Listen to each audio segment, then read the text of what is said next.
Yo, what's good everyone? Welcome back to ACS Sneakers. My name is Aiden. On today's video, we are taking a look at the Jordan 11 Low in the black cement colorway. But before we get into that, I just want to say a huge thank you to everyone who has been supporting my content. We've just smashed 10,000 views on the channel, which is absolutely incredible, and I can't believe we've achieved this milestone already. This was actually a goal of mine for the end of July, and here we are in the middle of July and we've already smashed this milestone, which is absolutely incredible. So once again, a huge thank you to everyone who supports me week in, week out with every upload. And without any further ado, let's go ahead and get into the intro.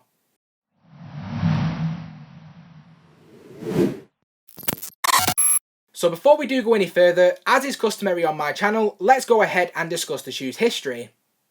Arguably, the Air Jordan 11 is one of the most successful sneakers ever released by Jordan brand. And Michael Jordan certainly did his part, helping the Air Jordan 11 reach legendary status during an accolade-laden 1995-1996 NBA season. But with that said, we can't overlook the creative genius of designer Tinker Hatfield.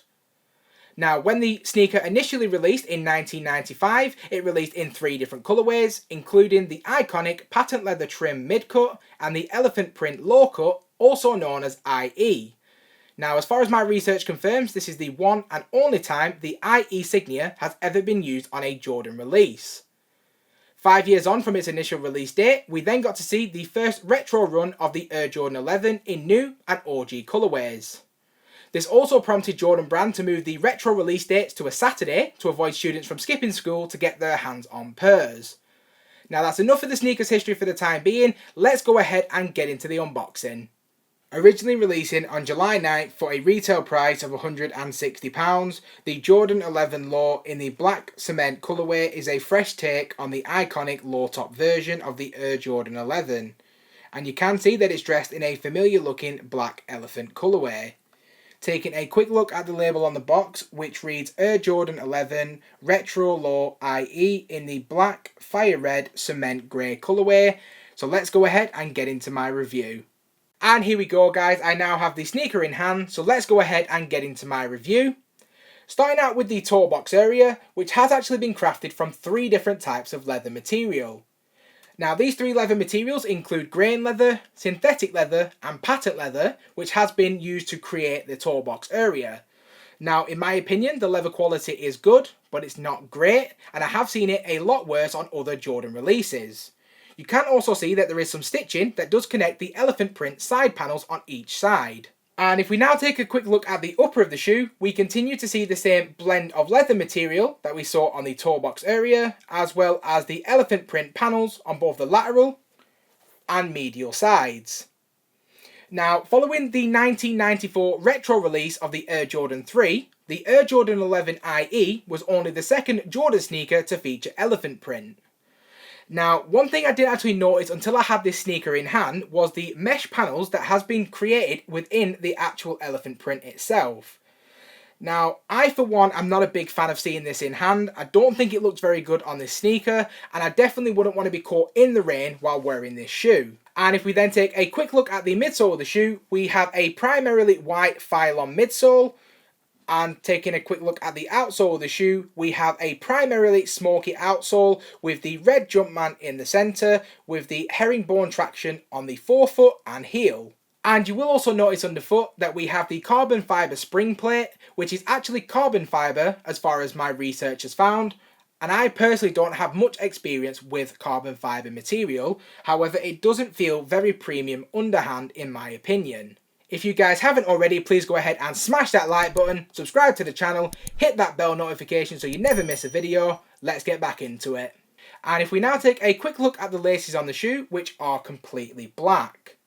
Just underneath this, we have the same meshing material that we saw on both the lateral and medial side panels.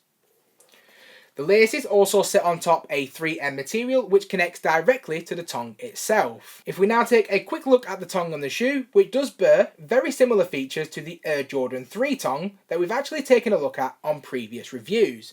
It does have that same feel underhand.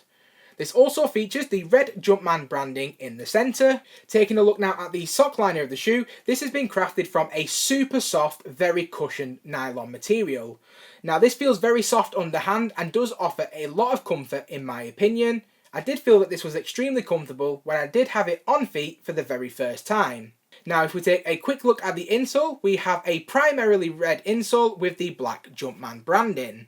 And if we now take a quick look at the heel of the shoe, we see the continuance of the panelling that we saw on each side of the shoe, as well as the meshing and leather materials. Now that pretty much summarises the overview of the shoe itself, so now let's go ahead and get into my opinions on the shoe. And now moving on to the most important aspect of any sneaker, and that is the sneaker's comfortability. I do believe that the Air Jordan 11 is an extremely comfortable sneaker right out of the box and doesn't require any breaking in time. In terms of the shoe's durability, I do feel that the shoe is very durable and has been crafted very well. However, as I've covered, there is those mesh panels, so this isn't a sneaker that you can wear all year round. This would be something I would advise you to wear on a hot day or even a mild day, just to give you that extra ventilation. In terms of sizing, I do recommend that you do go a half size down. I do feel that it ran a little bit large on me. However, if you do have the chance to try out the shoe before buying, I would highly recommend you do so, just so you can understand the best fit for you. And in terms of my overall opinion on the shoe itself, I do give the Air Jordan 11 Low a solid 7 out of 10. It is a pretty nice shoe in my opinion and is definitely going to stand out with the elephant print. However, it's not necessarily something I could really see myself wearing, and I'm really not a fan of those mesh panels.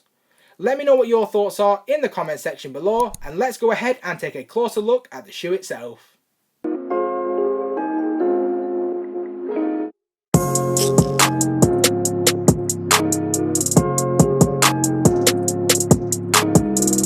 So I just want to say a huge thank you to everyone who stuck around to this point in the video. Please consider subscribing to my YouTube channel, hitting that bell notification, and I hope to see you again in the next one.